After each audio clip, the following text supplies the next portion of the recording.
lost 26 young people. A girl who got married 6 days ago became a widow on 7th day.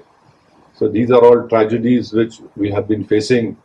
So for us, this is not a matter of to do politics. Yes, when we go back, we'll be opposing BJP, we'll be opposing Nishikant Dubey tooth and nail.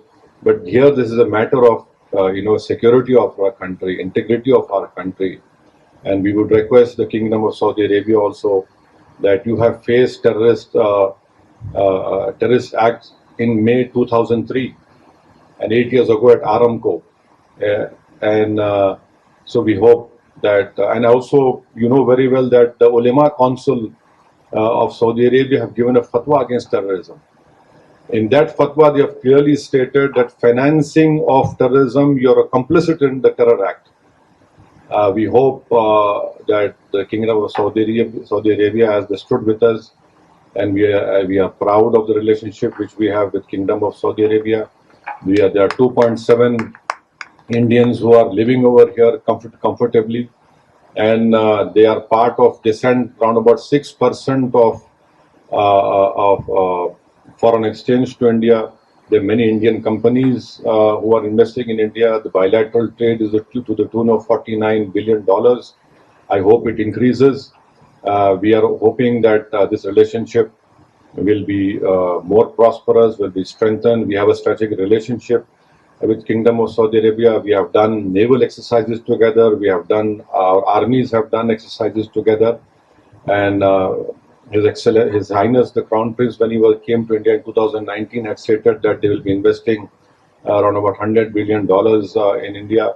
So yes, this is a great relationship which we have with Kingdom of Saudi Arabia, and we hope that Pakistan will be stopped from indulging in wanton terrorism in India. Their misadventure should end.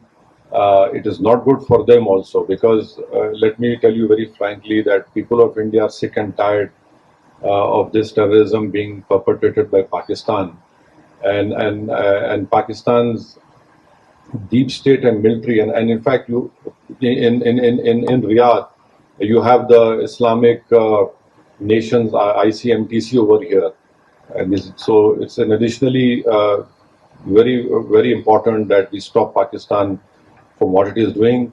We have no qualms. Let Pakistan grow. Let Pakistan be prosperous. Let Pakistan people's poverty be eradicated. Let Pakistan children don't get polio.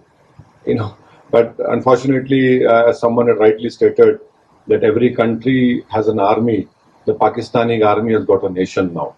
So this is what they have been doing.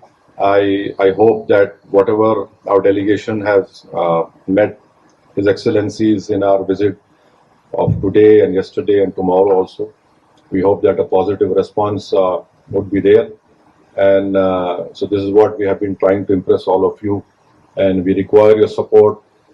We require indulgence at a crucial period of our time, so that India becomes more stronger.